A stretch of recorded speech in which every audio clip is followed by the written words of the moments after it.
How big should your stop loss be as a Forex trader? Let's talk about that and more right now.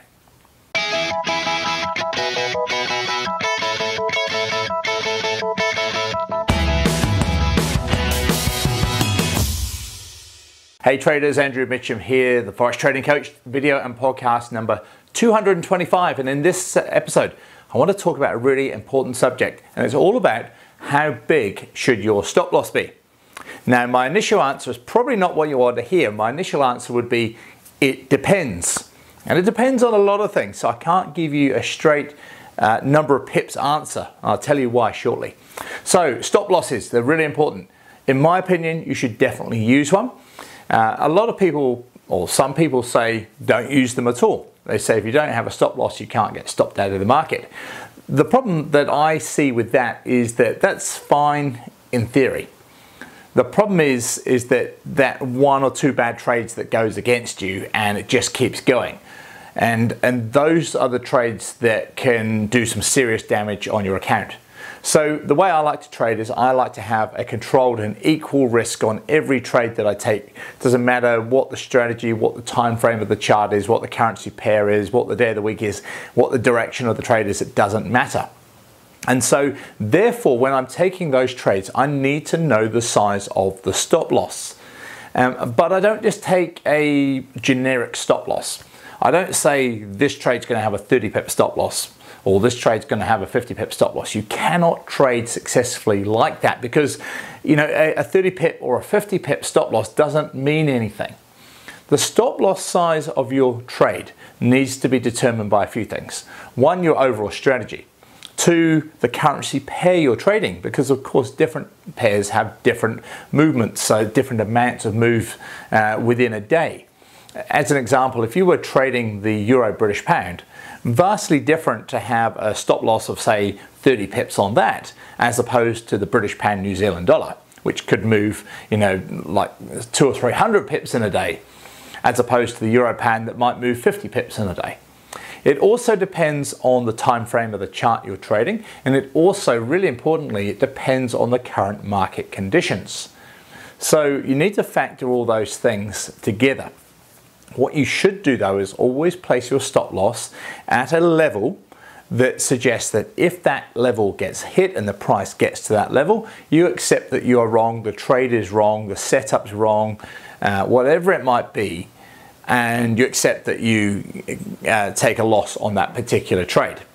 And that's how you should place your stop loss. It's at a level that gives the trade room to breathe, room to move, but also says that, look, if it gets to this level, then I'm wrong. And that's fine. You know, you're going to be wrong as a Forex trader. No one's 100% accurate all of the time. So having a stop loss at that level that's a safety buffer, a safety level. Once you have that, you can then calculate the stop loss size in pips, but it should never be just 30 pips or just 50 pips. You know, it should never be a set level depending on what pair or what time frame you're on. You shouldn't do that. You should put that stop loss there according to that actual trade itself. And that's why my answer is to how big should your stop loss be is it depends. Because it really does. So once you've calculated that stop loss size, you then need to adjust your position size, the amount of lots that you take on that trade, to ensure that if that stop loss gets hit with this position size, I lose X% of my account. So in my case, it's always no more than half of 1% of my account. 0.5% of my account gets lost. So it's only half of 1%. That's the maximum. So you can use my free lot size calculator. What I'll do is I'll put a link below this video to the lot size calculator. If you don't have it, make sure you get a copy. It works on any MetaTrader 4 platform. It's a brilliant piece of software. It's yours free of charge. So use it and use it to your advantage. So moving on from a fixed stop, a conversation that I had with my clients on my live webinar just last night was all about the use of a trailing stop.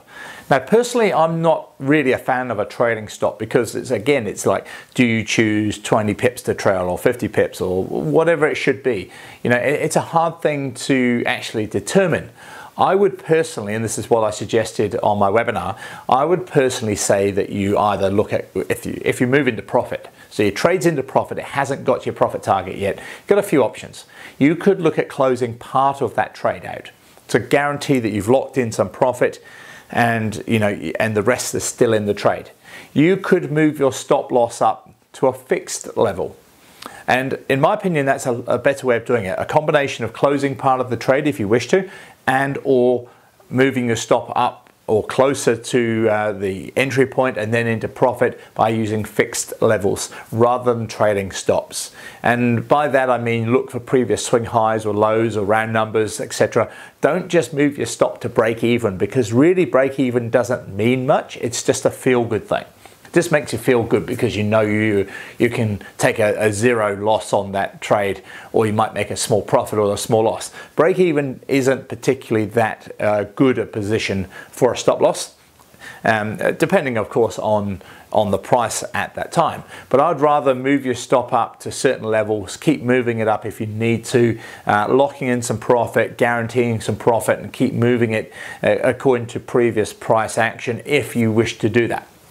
The other option, of course, is you take the simplistic approach of set and forget, and you say, this is my stop loss, this is my profit target, and I will let the market do its thing. And to be perfectly honest, in a lot of cases, that often is the best way to trade, because it takes your emotions out of the trade. You know the very worst you can do, you know what's going to happen if you get to the profit target, and you leave the trade alone. So different types of ways of trading stops and moving stop losses if you wish to do that. But overall, think about your stop loss for the safety of the trade, adjust your position size accordingly, and use my free lot size calculator. A link will be below this video. So this is Andrew Mitchem, the Forex Trading Coach. Have a great weekend. I'll see you this time next week with some more trading tips and information. Bye for now.